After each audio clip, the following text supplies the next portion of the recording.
ঘৰ এখন পৰিষ্কাৰ কৰি ৰখাটো আমাৰ মহিলাসকলৰ দায়িত্ব নহয়নে? ৰাতিপুৱাৰ পৰাই ব্যস্ততা। ৰাতিপুৱা উঠিয়ে গা পা ধুয়ে প্ৰথমতে মই ভাত বনাব লাগে। কাৰণ ৰাতিপুৱা এখেতে স্কুলত যাব, সেইকাৰণে ৰাতিপুৱাৰ প্ৰথম কাম হৈছে মোৰ ভাত ৰন্ধা। আগতেও মই ভিডিঅ'ত কৈছিলোঁ বাৰু, ৰাতিপুৱা উঠিয়ে মই প্ৰথমতে পাকঘৰতে যাওঁ। ভাত চাত বনাই এখেতক ওলাই দি মই মাইনাক লৈ যাব লাগে স্কুলত যিহেতু। আৰু ৰাতিপুৱা মই এইবিলাক কাম কৰিব টাইমেই নাপাওঁ। তো সেইকাৰণে মই মাইনাক স্কুলত থৈ আহিহে মই এইবোৰ কাম কৰোঁ। আৰু চাফ চিকুণ কৰি ৰাখিলেহে মোৰ মনটো ভাল লাগে। মই ঘৰত যদিও থাকোঁ, মই চাফ চিকুণ যদি নাথাকে মোৰ একেবাৰে মোৰ ভাল নালাগে। লাগিলে মই এসাঁজ নোখোৱাকৈ থাকিম, কিন্তু পৰিষ্কাৰটো মোক লাগিবই। আৰু ৰাতিপুৱা মই এইবিলাক কৰিলে মোৰ মনটো ভাল নালাগে, কাৰণ মই একদম চিজিলভাৱে কৰিব নোৱাৰোঁ। খৰধৰকৈ মই এইবিলাক কাম কৰিব নোৱাৰোঁ।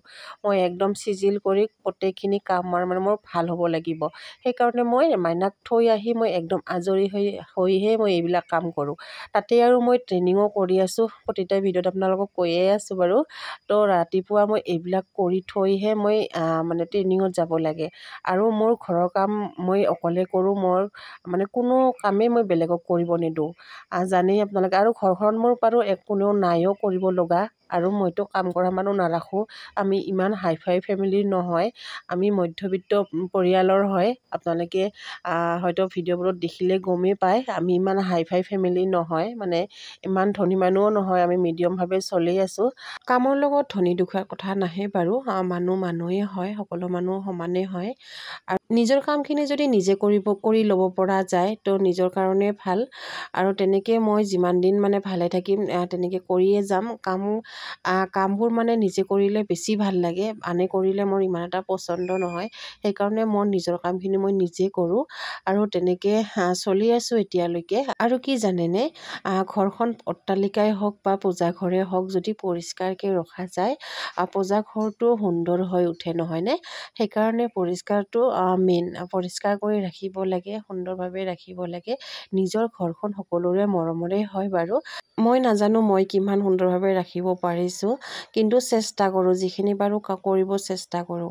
আৰু আজিৰ ভিডিঅ'টো এইখিনি আছিল। কেনেকুৱা পালে জনাব। যদি কিবা ভুলকৈ কৈছোঁ, আপোনালোকে নিজৰ বুলি ক্ষমা কৰি দিব। ইমান কথা ক'ব অভ্যাস নাই বাৰু।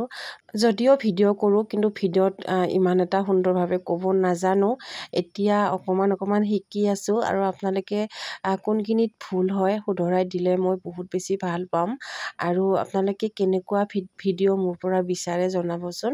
আপোনালোকে কমেণ্ট এটা কৰিলে বহুত বেছি ভাল লাগে, কিন্তু আপোনালোকে বহুতে ভিডিঅ' বাৰু চাই কিন্তু কমেণ্ট নকৰে। কমেণ্ট এটা কৰি জনাব। আৰু ভিডিঅ' মোৰ বহুত দিব মন যায়, কিন্তু সময়হে নাপাওঁ। সময় পালে কেতিয়াবা আপোনালোকক ৰেচিপি বনাই দেখাম। মই কিন্তু ৰেচিপি নতুন নতুন ৰেচিপি বনাই খুব বেছি ভাল পাওঁ, কিন্তু সময়ৰ অভাৱৰ কাৰণে মই বনাব পৰাই নাই। এনেকেই দেখুৱাই আছোঁ আৰু ভ্লগ হিচাপত। কিন্তু মোৰ একচুৱেলি ৰেচিপি বনাইহে মোৰ ভাল লাগে, কিন্তু টাইমৰ বাবে মই এতিয়া বনাবই পৰা নাই। আৰু ইয়াত ট্ৰেইনিং শিকি আছোঁ, কিবাকিবি শিকি আছোঁ। এইবোৰ শিকা হোৱাৰ পিছতে আপোনালোকক মই ৰেচিপি কেতিয়াবা বনাই দেখাম। কিন্তু মোৰ বেলেগক বনাই খুৱাইও ভাল লাগে, নিজেও বনাই ভাল লাগে। আৰু মই আগতে মোৰ ইউটিউব চেনেলত মই ৰেচিপি বহুত বনাই দিছিলোঁ, কিন্তু এইটো পেজত মই দিবই পৰা নাই। তাৰ বাবে মই দুখিত।